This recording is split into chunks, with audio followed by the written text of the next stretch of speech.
The reading for today is Paul Valery, from the Art of Poetry. It's a compilation of his works introduced by T.S. Eliot. This is On Literary Technique, and they're translated by Denise Folliot. On Literary Technique. Literature is the art of playing on the minds of others. It is with this scientific brutality that the problem of the aesthetics of the word, that is to say, the problem of form, has been set for our age. Given an impression, a dream, a thought, one must express it in such a way as to produce the maximum effect in the mind of a listener, and an effect entirely calculated by the artist. From this formula one can deduce several definite ideas about style. Style is not an unchanging rite, an everlasting mold cut once and for all, even of Flaubert. It must adapt itself to the author's design and serve solely to prepare the final fireworks. It must be adequate for its object.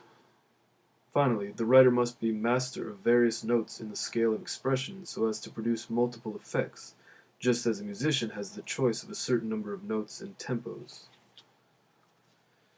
And this leads us naturally to a totally new and modern conception of the poet.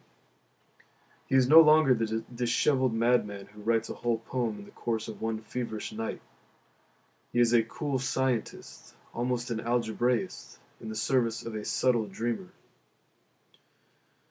100 lines at most will make up his longest poems. He will take care not to hurl onto paper everything. He will take care not to hurl onto paper everything whispered to him in fortunate moments by the muse of free association. On the contrary, everything he has imagined, felt, dreamed, and planned will be passed through a sieve, weighed, filtered, subjected to form, and condensed as much as possible so as to gain in power what it loses in length. A sonnet, for example, will be a true quintessence, a nutrient, a concentrated and distilled juice, reduced to 14 lines, carefully composed with a view to a final and overwhelming effect. Here the adjective will be imperturbable, the sonority of the meters carefully graduated, the thought often adorned by a symbol, like a veil that in the end will be torn away. I have just written the word symbol, and I cannot help incidentally commenting on that incomparable mode of artistic expression.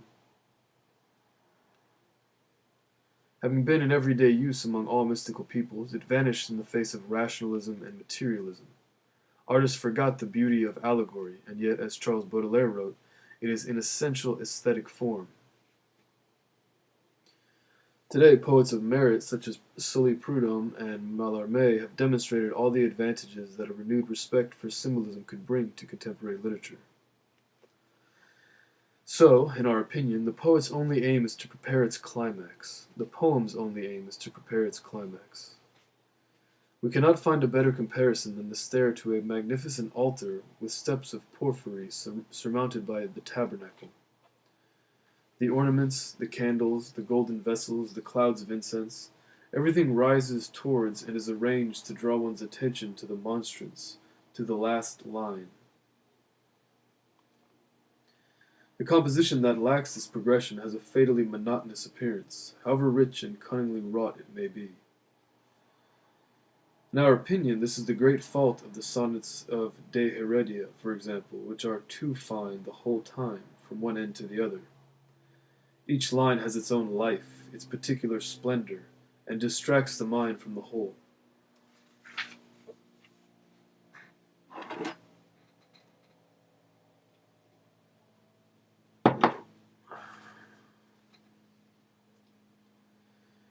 When the poem is of a certain length, about 100 lines I suppose, the artist must manage to concentrate our attention upon several important points, which, brought together and strengthened at the end, will powerfully contribute to the last decisive flash. This leads me to speak of the extremely original poetic theory of Edgar Poe. Later, I shall say a few words on a musical theory, the understanding of which is, in my opinion, very suggestive for anyone occupied with literature.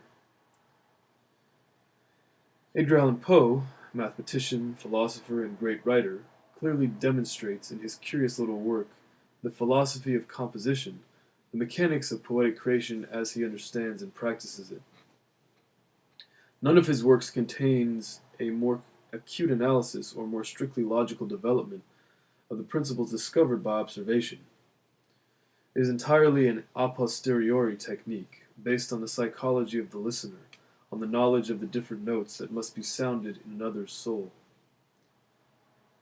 Poe's penetrating induction insinuates itself into the reader's intimate reflections, anticipates and uses them. Well knowing the great part played in our mental life by habit and automatism, he postulates methods that, since the ancients, have been relegated to the inferior genres. He revives the repetition of the same words, which, it seems, was an Egyptian practice. He predicts with certainty the overwhelming effect of a bleak refrain or of frequent alliterations. And the raven, never flitting, still is sitting, still is sitting. Similarly, the desolate nevermore returns in each verse, first of all with no moral significance, then gradually opposed to lines ever more painful, ringing ever more loudly the knell of despair until the climax.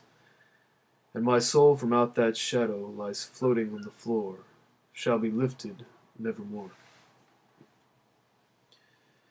Everyone who has read the splendid piece called The Raven, particularly in the original, will have been struck by the power of the artificially employed refrain. One may say that I mean judicious use, for effect. One may say that use, I mean judicious use, for effect, has never been made of it in French poetry, at least in a deliberate and truly knowing way. Let us suppose that instead of a single monotonic refrain, several are introduced, and that each character, each landscape, each state of mind has its own, that they are successively recognizable, that at the end of the piece of verse or prose, all these known signs flow together to form what has been called the melodic torrent, and that the terminal effect is the fruit of the opposition and encounter of this meeting of refrains. The terminal effect is the fruit of the opposition and encounter of this meeting of refrains. Then we arrive at the conception of the leitmotif, or dominant theme, which is the basis of Wagnerian musical theory. It is considered impossible to apply these principles to literature. Is it considered impossible to apply these principles to literature? Are they believed not to contain a whole future for certain genres, such as the prose ballad, created by Baudelaire and perfected by Huysmans and Mallarmé? Let not the word decadence, which is meaningless, be uttered here. Old societies, which have behind them centuries of inner analysis and literary production, require pleasures ever new, ever keener.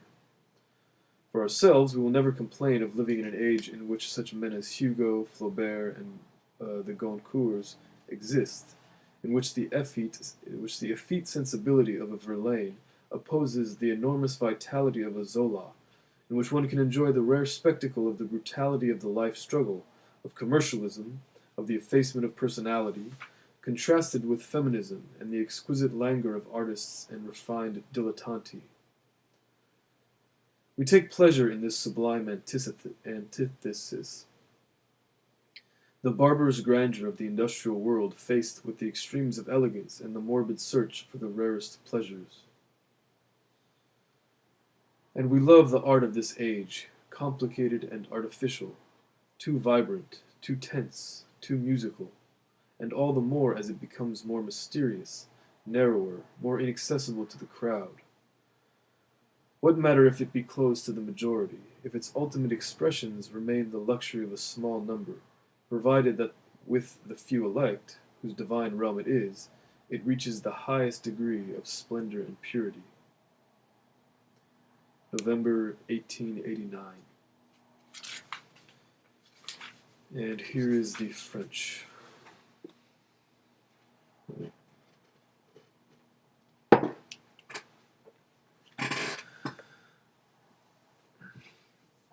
Sur la technique littéraire. La littérature est l'art de se jouer de l'âme des autres. C'est avec cette brutalité scientifique que notre époque a vu poser le problème de l'esthétique du verbe, c'est-à-dire le problème de la forme. De la forme. Étant donné une impression, un rêve, une pensée, il faut l'exprimer de telle manière qu'on produise dans l'âme d'un auditeur le maximum d'effets, et un effet entièrement calculé par l'artiste. Cette formule donne, par déduction, quelques notions très nettes sur le style. Le style n'est pas un rite invariable, un éternel moule définitivement coulé, même par un Flaubert. Il doit se plier au dessein de l'auteur et servir uniquement à préparer le feu d'artifice final. Il le faut à des cas à l'objet. Enfin, l'écrivain devra posséder diverses notes dans le clavier de l'expression, afin de produire de multiples effets, comme le musicien a le choix entre un certain nombre de timbres et de vitesses rythmiques. Et ceci nous amène naturellement à une conception toute nouvelle et moderne du poète. Ce n'est plus le délirant échevelé, celui qui écrit tout un poème dans une nuit de fièvre. C'est un froid savant, presque un algébriste, au service d'un rêveur affiné. Son vers, tout au plus, entreront dans ses plus longues pièces. Il se gardera de jeter sur le papier tout ce qui lui soufflera aux minutes heureuses, la muse association des idées. Mais, au contraire, tout ce qu'il aura imaginé, senti, songé, échafaudé, passera au crible, sera pesé, épuré, mis à la forme et condensé le plus possible pour gagner en force ce qu'il sacrifie en longueur. Un sonnet, par exemple, sera une véritable quintessence, un osmasome, un suc concentré et cohobé, réduit à 14 vers, soigneusement composé en vue d'un effet final et foudroyant. Ici, l'adjectif sera impermutable, la sonorité des mètres sagement graduée.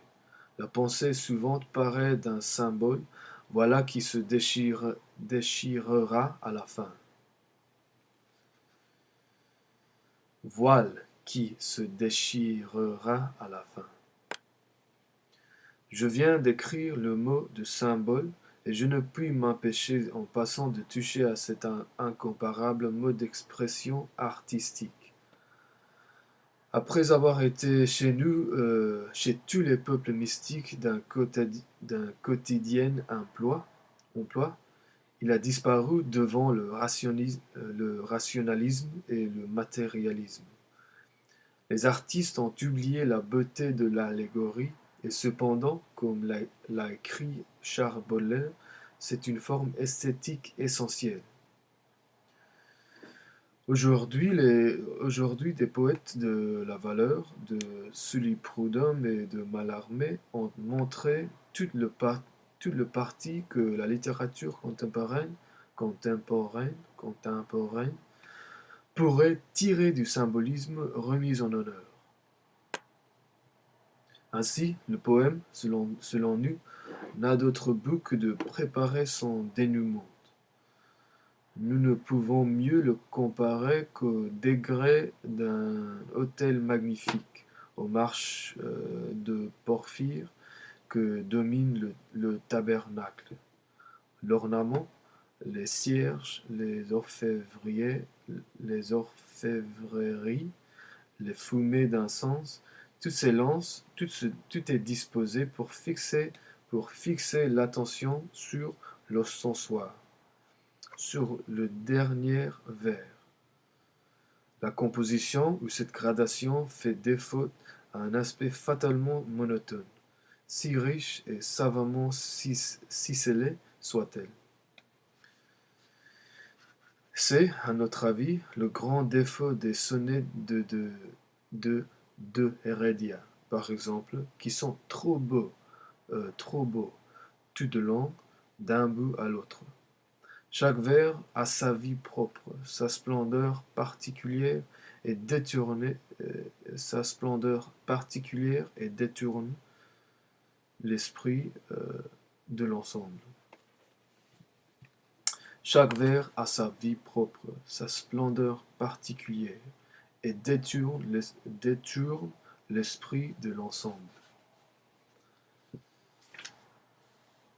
Quand le poème a un certain étendue, une centaine de vers, je suppose, l'artiste doit s'ingénier à retenir la pensée sur quelques points importants qui, rapprochés et fortifiés à la fin, contribueront puissamment à l'éclat dernier et décisif.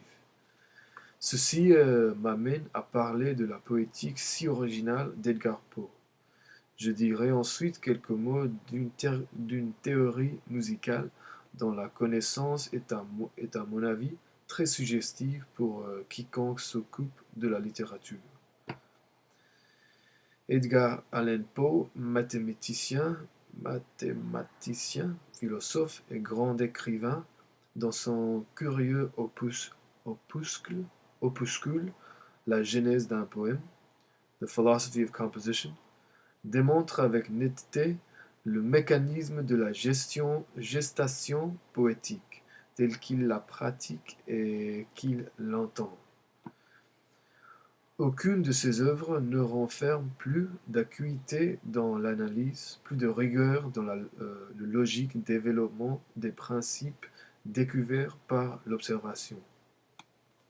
C'est une technique entièrement a posteriori, établie sur la psychologie de l'auditeur, sur la connaissance des diverses notes qu'il s'agit de faire résonner dans l'âme d'autrui. La pénétrante induction de Poe s'insinue dans les intimes réflexions du sujet, les prévient, les utilise. Connaissant bien la part immense que l'habitude et l'automatisme ont dans notre vie mentale, il préconise des procèdes que, depuis les anciens, on avait abandonnés au genre inférieur. La répétition des mêmes mots que les Égyptiens avaient, paraît-il, employés, il la ressuscite.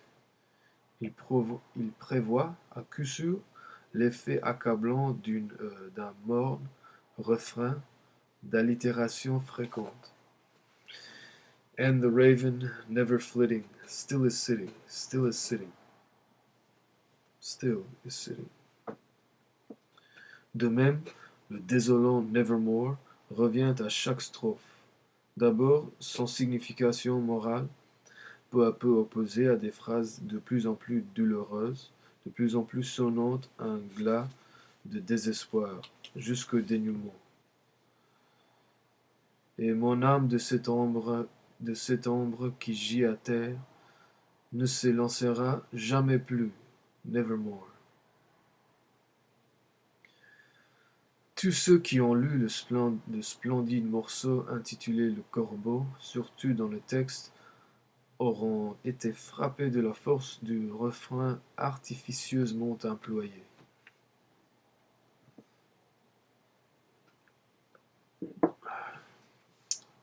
Supposons qu'au lieu d'un refrain unique et monocorde,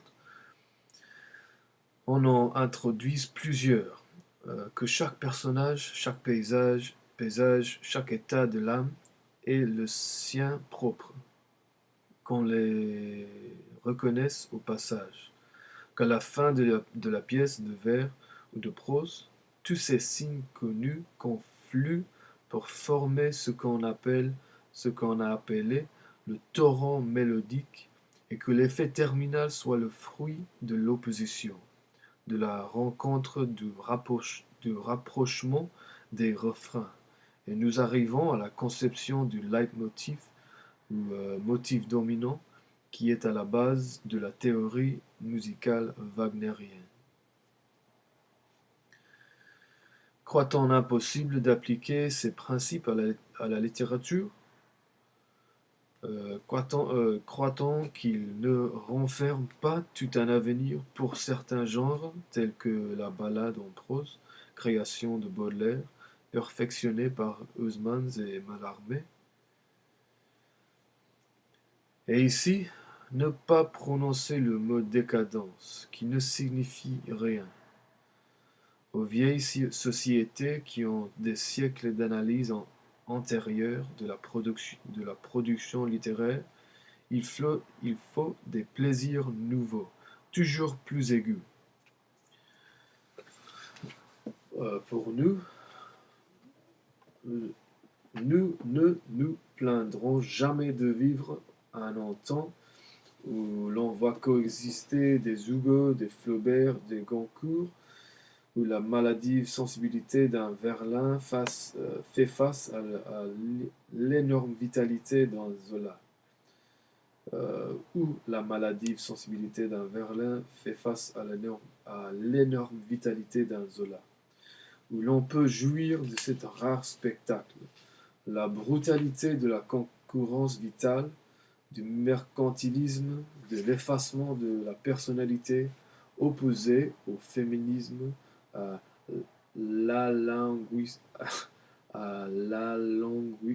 l'alanguissement exquis des artistes et des raffinés dilettanti. Nous nous plaisons à cette sublime antithèse, la grandeur barbare du monde industriel vis-à-vis des extrêmes élégances et de la recherche morbide des plus rares voluptés. Et nous aimons l'art de ce temps, compliqué et artificiel, trop vibrante, trop tendue, trop musicale, d'autant plus qu'il devient plus mystérieux, plus étroit, plus inaccessible à la foule. Qu'importe qu'il soit fermé à la plupart, que ses ultimes expressions demeurent le luxe d'un petit nombre, pourvu qu'il atteigne chez les quelques justes, dont il est le divin royaume, le plus haut degré de splendeur et de pureté.